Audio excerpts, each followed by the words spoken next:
देखो, आर्थिक प्रणालियां अर्थशास्त्र के अंतर्गत है ना। आर्थिक प्रणालियां या इकोनॉमिक सिस्टम ना, देखो जो दुनिया में प्रचलित है आर्थिक प्रणाली, मानव जीवन में कुछ चीजों की आधारभूत आवश्यकता होती है, परम आवश्यकता होती है।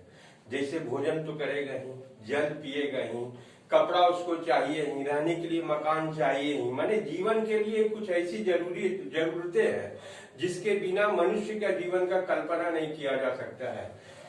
ठीक है ना। इन चीजों की प्राप्ति जो है, इन चीजों की प्राप्ति करने के लिए अर्थशास्त्र जो है उसके समक्ष एक गंभीर चुनौती बना हुआ था। ठीक है ना। इस चुनौती का समाधान करने के लिए है ना, अर्थशास्त्र जो है उसके सामने दो गो आयाम था, दो गो आयाम या दो गो पक्ष। एक उत्पादन, इन जो परिसंपत्तियां हैं इनका उत्पादन कैसे किया जाए, और दूसरा इसका वितरण कैसे किया जाए। अगर उत्पादन करता है, उत्पादन केवल करेगा और वितरण उसका नहीं करेगा, मान लो कि उत्पादन किसी चीज का प्रोडक्शन जो है या उत्पादन जो है अमेरिका में हो रहा है और उसका उपभोग करने वाले इंडिया में हो, तो उसका वितरण होना चाहिए। केवल उत्पादन करने से ही नहीं होगा। एक जगह उत्पादन हो रहा है, उपभोग करने वाला पूरा दुनिया में फैला हुआ है, तो उसके तक उस सामग्री का पहुंच बनाने के लिए उसके लिए आवागमन का साधन या जिसको वितरण कहा जाता है या जिसको पहुंचाने का साधन बोला जाता है उसका भी होना आवश्यक है। इन दोनों पक्षों के लिए है ना, ये दोनों आयाम या दोनों पक्ष के लिए है ना धन की आवश्यकता होती है। ये धन जो है इसके माने धन का निवेश किसके द्वारा किया जाएगा और क्यों किया जाएगा, इसके आधार पर दुनिया में आर्थिक प्रणाली जो है वो तीन तरह का समय समय पर उद्धृत हुई है। इसमें से पहला जो है वो बाजार अर्थव्यवस्था, दूसरा है गैर बाजार अर्थव्यवस्था और तीसरा है मिश्रित अर्थव्यवस्था। देखो, बाजार अर्थव्यवस्था या मार्केट इकोनॉमी जो है ये पहले से ही विद्यमान था, लेकिन इसको सिद्धांत के रूप में देने वाला Adam Smith, wealth of nation उनका बुक है, उसमें बाजार अर्थव्यवस्था का वो सिद्धांत दिए है ना। और बाजार अर्थव्यवस्था को सबसे पहले अमेरिका के द्वारा अपनी अर्थव्यवस्था में उसका उस सिद्धांत का पालन किया गया 1776 में। उसके बाद उत्तरी अमेरिका के राष्ट्रों द्वारा और पश्चिम यूरोप के अर्थव्यवस्थाओं द्वारा ये बाजार अर्थव्यवस्था को अपनाया गया। और ये बाजार अर्थव्यवस्था के आधार पर 1929 तक, लगभग 1.5 शताब्दी तक अमेरिका और यूरोप का देश जो है आर्थिक उन्नति करते रहे। इसमें ह्रास तब आया जब 1929 की आर्थिक मंदी छाई दुनिया में ना। अब देखो, जो एडम स्मिथ का वेल्थ ऑफ नेशन जो था, जो बाजार अर्थव्यवस्था का उद्भव जिसको कहा जाता है, जिसमें सिद्धांत का प्रतिपादन किए, उसमें से कुछ शब्द है, उसका सारांश जो है उसमें तुम देखो, निज स्वार्थ या सेल्फ इंटरेस्ट, निज स्वार्थ या self interest.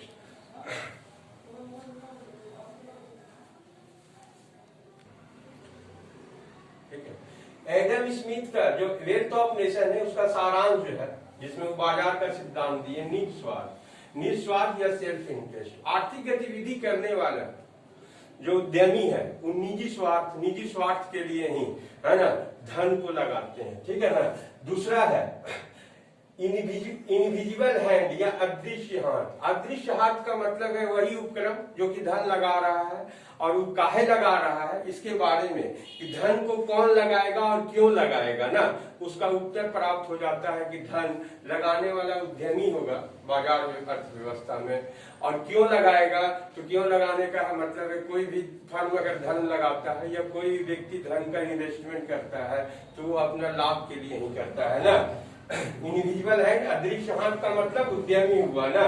Division of labour, श्रम का विभाजन, श्रम का विभाजन जो है तुम्हारा जो फर्म है फर्म में श्रम का विभाजन है, माने कई टुकड़ा टुकड़ा में बांट दिया जाएगा।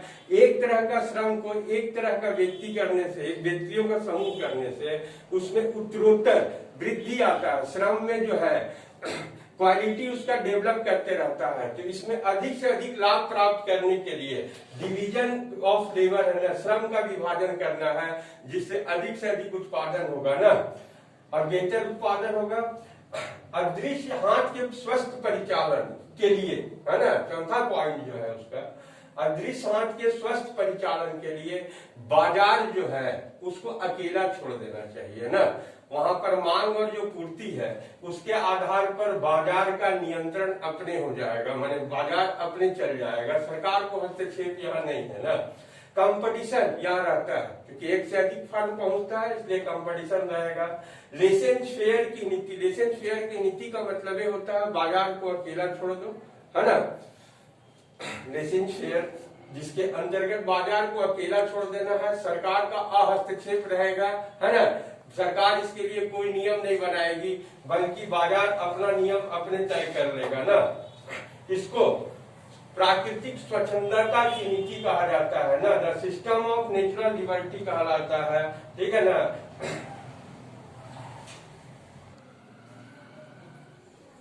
ठीक है, लेसेज फेयर की नीति का मतलब हुआ बाजार को अकेला छोड़ देना, है ना, या हस्तक्षेप सरकार के द्वारा। इसको अर्थशास्त्र में कहा गया है प्राकृतिक स्वतंत्रता की नीति, ठीक है ना। अच्छा, ये बाजार अर्थव्यवस्था जो है वो दो तरह के बाजार को विकास किया ना, एक पूंजीवादी और दूसरा मुक्त बाजार ना। एक है पूंजीवादी और दूसरा है मुक्त बाजार। बाजार अर्थव्यवस्था का ही दो तरह का दुनिया में व्यवस्था नजर आता है। पूंजीवाद ये कैपिटलिस्ट होता है, मुक्त बाजार या ओपन मार्केट सिस्टम हुआ, है ना। अब दोनों में थोड़ा सा डिफरेंस है, बहुत अधिक नहीं। पूंजीवाद जो है ना, का ध्यान संपदा और उत्पादनकारी संपत्ति के स्वामित्व पर रहता है। माने एक ही व्यक्ति, एक ही फर्म जो होता है, या एक जो फर्म वाला है, एक देश है, वो अपना जो पूंजी होता है, जो भी प्राकृतिक संपदा है, उसका उत्पादन भी करेगा अपने लायक और उसका वितरण भी करेगा अपने लायक, मैंने अपने देश तक। बाहर अधिक सृजन नहीं, बाहर उसको भेजने के चक्कर में नहीं रहता है ना। लेकिन मुक्त बाजार के अंतर्गत जो है, अगर हमारे पास अधिक है तो हम दूसरा को दे देंगे, और दूसरे के पास जो अधिक है तो हम ले लेंगे। इसको विनिमय कहा जाता है, हुआ मुक्त बाजार सिस्टम। पूंजीवाद में प्राकृतिक साधनों का दोहन जो होता है उसमें एक अधिकार होता है, अपना साधन जो है वो दूसरे को नहीं देता है। और मुक्त बाजार में होता है वो विनिमय पर आधारित होता है। विनिमय का मतलब क्या हुआ कि हमारा अधिक चीज जो है वो दूसरा को देंगे और दूसरा का अधिक चीज जो है हम लेंगे ना, अगर हमारे पास कमी है तो। दूसरा जो डिफरेंस है पूंजीवादी और मुक्त बाजार में, पूंजीवाद में सरकार की उपस्थिति जो है वो हो सकती रहती है ना, तथा निजी उत्पादकों का एकाधिकार होता है। सरकार की उपस्थिति पूंजीवादी में होती है, निजी संपत्ति का, निजी उत्पादक का एकाधिकार होता है। मुक्त बाजार में सरकार नाम का चीज नहीं होता, सरकार नियम कानून नहीं, बाजार ही अपना नियम कानून तय कर लेगा ना। इसमें प्रतिस्पर्धा की पूरी गुंजाइश होती है, पूंजीवाद में प्रतिस्पर्धा की गुंजाइश नहीं होती है ना। कर लगाया जाता है मुक्त बाजार में ना, लेकिन कर इस रूप में लगाया जाता है कि बाजार जो है वो उन्नत रहे, माने न्यून कर लगाया जाएगा ना। विश्व की सबसे पहली जो है बाजार अर्थव्यवस्था या मुक्त बाजार अर्थव्यवस्था जो है वो अमेरिका का था, ठीक है ना। और यूरोप उसके दायरा में आया बाद में, और उसके बाद जब 1.5 दशक तक ये लोग आर्थिक उन्नति करते रहे। आर्थिक उन्नति में रुकावट तब आया जब 1929 में विश्वव्यापी आर्थिक मंदी छाई। तब दुनिया के अर्थशास्त्रियों का ध्यान गया कि जो सिद्धांत के आधार पर 1.5 दशक तक हम लोग दुनिया पर राज किए, अब वही सिद्धांत लगता है कि फेल होने वाला है ना। इस सिद्धांत का जो आर्थिक बाजारवाद का जो सिद्धांत था उसका कुछ ऋणात्मक तत्व सामने आया। ऋणात्मक तत्व में क्या क्या हुआ, कुछ बेहद अमीर हो गए, अधिकांश लोग गरीब रहे ना। कुछ बेहद अमीर हुए, बेहद अमीर होने वाला में जो है वो है फर्म, बड़ा बड़ा कंपनियां जो है, और अधिकांश आदमी गरीबी रहे ना। अमीर और गरीब का अंतर जो है, अमीर बहुत अधिक अमीर और गरीब बहुत, दोनों के बीच में कोई तुलना नहीं, अंतर बहुत अधिक बढ़ गया है ना। इस समय का या तो कर नहीं लिया गया या कर लगाया भी गया तो एकदम अल्प कर लगाया गया। सरकार जो है कल्याण की भावना से भी काम नहीं करती थी ना। हालांकि बाद में परगामी कर लगाया गया, प्रोग्रेसिव कर। प्रोग्रेसिव कर का मतलब है कर का ऊपर का दायरा जो होता है उसमें टैक्स अधिक लिया जाता है ना, ताकि अमीर और गरीब की दूरी जो है पट सके, है ना। अब देखो दूसरा जो सिस्टम हुआ गैर बाजारवाद ना, गैर बाजार अर्थव्यवस्था या नॉन मार्केट इकोनॉमी। बाजार अर्थव्यवस्था का ठीक विपरीत या प्रत्युत्तर में गैर बाजार अर्थव्यवस्था का सृजन हुआ ना। ये कार्ल मार्क्स के सिद्धांत पर गैर बाजार अर्थव्यवस्था का हुआ। जर्मनी के बहुत बड़े ये थे। गैर बाजार अर्थव्यवस्था जो कार्ल मार्क्स का सिद्धांत है उसके आधार पर दुनिया में दो तरह का अर्थव्यवस्था उत्पन्न हुआ, एक समाजवादी और दूसरा साम्यवादी। साम्यवादी अर्थशास्त्री समाजवादी जो अर्थव्यवस्था है उसमें प्राकृतिक संसाधनों पर, है ना, समुदाय का अधिकार होता है, राज्य के साथ समुदाय का अधिकार होता है। और साम्यवादी अर्थव्यवस्था में, है ना, राष्ट्र का अधिकार होता है ना, यहां तक कि श्रम पर भी राष्ट्र का अधिकार होता है। ठीक है। समाजवादी अर्थव्यवस्था जो है वो दुनिया में पहला बार नजर आया जब बोल्शेविक क्रांति के बाद 1919 में, है ना, रूस के द्वारा, सोवियत रूस के द्वारा अपनाया गया, है ना, समाजवादी अर्थव्यवस्था। उसके बाद स्वतंत्र राष्ट्रों का संघ जो है उसको समाजवादी अर्थव्यवस्था को अपनाया। साम्यवादी व्यवस्था जो है 1949 में चाइना के द्वारा अपनाया गया ना। अब देखो ये जो साम्यवादी अर्थव्यवस्था है उसको राज्य अर्थव्यवस्था, कमांड अर्थव्यवस्था या केंद्रीकृत नियोजित अर्थव्यवस्था भी कहा जाता है। इसके अंतर्गत क्या क्या है ना, देश के संसाधन का उपयोग जो है वो राज्य के द्वारा, राज्य ही उसके बारे में नियम बनाएगा ना। सिर्फ राज्य ही आर्थिक भूमिका निभा सकता है, निजी उपक्रम का अधिकार यहाँ पर नहीं रहता है। बुर्जुआ वर्ग का मतलब हुआ कि यहाँ पर जो माने अल्पसंख्यक वर्ग का मतलब हुआ कि फैक्ट्री उद्योगपति जो था बुर्जुआ वर्ग समाजवादी या साम्यवादी के अंतर्गत कहा जाता था ना। ये अल्पसंख्यक होता था और जहां ये उपस्थित होगा तो दूसरा जो वर्ग होता है जो बहुसंख्यक है, जिसको वहां पर उल्लेख किया गया है प्रोलेटारियट, है ना, प्रोलेटेरियट जो वर्ग है जो बहुसंख्यक होता है, माने आम पब्लिक, जो उद्योग धंधा में जो मजदूर वर्ग है, जो किसान वर्ग है, उसके शोषण पर आधारित होता है। इसलिए न तो बुर्जुआ वर्ग का वहां उपस्थिति नहीं रहेगा और प्रोलेटारिक वर्ग का भी उपस्थित, माने शोषक और शोषित दोनों वर्गों की अनुपस्थिति ना। बाजार की अनुपस्थिति, प्रतिस्पर्धा अनुपस्थित रहेगा और नागरिकों की भूमिका जो है उस सार्वजनिक उपक्रमों में भी रहेगी ना।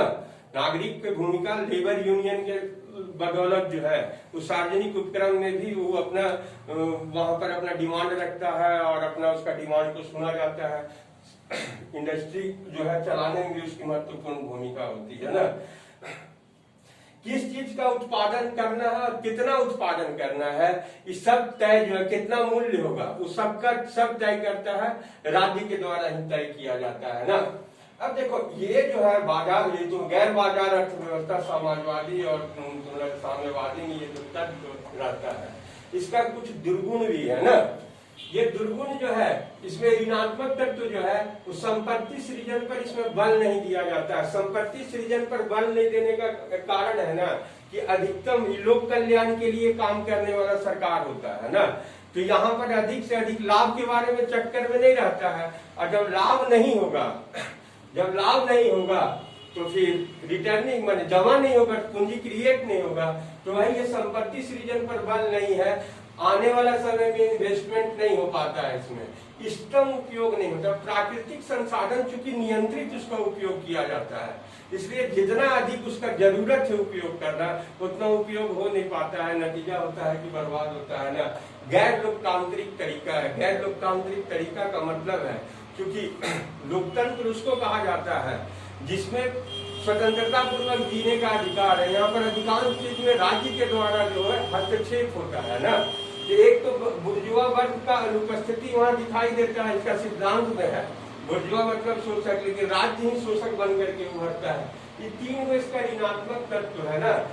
नतीजा हुआ 70 के दशक में इस समाजवादी और साम्यवादी दोनों अर्थव्यवस्था का क्षय होना प्रारंभ हो गया ना। पूंजी की कमी होने लगी इसको अपनाने पर, है ना। 50 के दशक में ही इसके विकल्प के रूप में ऑस्कर लेंज ने बाजार समाजवाद को अपनाने के लिए कहा ना। बाजार समाजवाद को ऑस्कर लेंज, लेकिन उस समय का सरकार उस पर ध्यान नहीं दिया। लेकिन 80 के दशक आते आते सोवियत रूस जो समाजवाद का प्रतीक था, और चाइना जो कि साम्यवाद का प्रतीक था, उन लोगों में पूंजी का कमी होने लगा। उसका अर्थव्यवस्था जो है अच्छा प्रदर्शन नहीं कर रहा था। लेकिन 80 के दशक के बाद उसको समझ में आया कि अपना अच्छा तत्व और बाजार का अच्छा तत्व जो कि ऑस्कर लेंज के सिद्धांत में था, उसको अपनाया। और उसको अपनाया पूर्व सोवियत संघ 80 के दशक में अपनाना स्टार्ट किया। दो शब्द दिया ना, दो उपाय किया। उसमें गोरबाचेव जो है वहां के राष्ट्रपति थे ना, उसमें से एक जो है पेरेस्ट्राइका, जिसका अर्थ होता है पुनर्संरचना। जो पहले से आ रहा था उसका जो तत्व जिसके आगे उस समाजवाद को लेकर के आगे बढ़ रहे थे, उसको रिकंस्ट्रक्ट बाजार के रूप में ना। और दूसरा ग्लासनोस्ट मतलब खुलेपन। खुलेपन का मतलब अपना मार्केट को खोलना स्टार्ट कर दिए ना। पेरेस्ट्राइका पुनर्संरचना, ग्लासनोस्ट खुलेपन, ये हुआ पूर्व सोवियत संघ अपनाना स्टार्ट किया ना। समाजवादी लक्ष्य की पूर्ति के लिए, मैंने यही था उसका सिद्धांत, समाजवादी लक्ष्य की पूर्ति के लिए बाजार का अच्छे तत्वों को अपनाना, ठीक है ना। उसके बाद पूर्वी यूरोप का अन्य देश जो था, जो कि स्वतंत्र राष्ट्रों का संघ था, उन लोग भी उसको अपनाना स्टार्ट किया ना। 85 के आसपास, 80 के दशक के मध्य में चाइना भी ओपन डोर पॉलिसी या खुले द्वार की नीति लाया, जिससे इन्वेस्टर को अपने ओर आकर्षित करना स्टार्ट किया। हालांकि चाइना जो है इंफ्रास्ट्रक्चर पहले बढ़िया कर लिया था, कृषि क्षेत्र में अपना पूरा डेवलप कर लिया था, तब फिर ओपन खुले द्वार की नीति अपनाया, विदेशी इन्वेस्टर को बुलाना स्टार्ट किया। जब अपना इंफ्रास्ट्रक्चर डेवलप करने के बाद बुलाने से क्या होता है ना, कि अगर कंपनी आकर के माल का उत्पादन करेगा तो उपभोग करने वाला के पास भी परचेजिंग पावर होना चाहिए ना। तो चूंकि अपना कृषि क्षेत्र में उन्नत कर करके अपना उपभोग करने वाला एक वर्ग तैयार कर दिया था, इसलिए चीन चाइना का पॉलिसी सक्सेस होने लगा ना। अब देखो, दो विपरीत प्रणालियां जो थी, बाजार और गैर बाजारवाद, दोनों के अच्छे तत्वों को लेकर के ही ये जो है ऑस्कर लेंज वाला बाजार समाजवाद को अपनाया गया ना। और ये जो तत्व हुआ, इसी को मिश्रित अर्थव्यवस्था का सूत्रपात कहा गया ना। यही मिश्रित अर्थव्यवस्था है ना। हालांकि मिश्रित अर्थव्यवस्था जो है उसका उद्भव तभी हो गया था, 30 के दशक के बाद हो गया था ना, जब 30 के दशक के पूर्वार्ध में हो गया था। लेकिन सबसे पहले घोषणा जो है मिश्रित अर्थव्यवस्था अपनाने को राष्ट्र के रूप में फ्रांस के द्वारा किया गया 1944 में ना। जब राष्ट्रीय नियोजन वो अपनाया, उसी समय फ्रांस जो है ये मिश्रित अर्थव्यवस्था को अपनाने का घोषणा किया, ठीक है ना। इसमें राज्य एवं निजी दोनों का, माने राज्य भी फैक्ट्री चलाता है, कंपनी चलाता है, उत्पादन के साधनों में लिप्त रहता है, और निजी क्षेत्र भी लिप्त रहता है मिश्रित अर्थव्यवस्था में ना।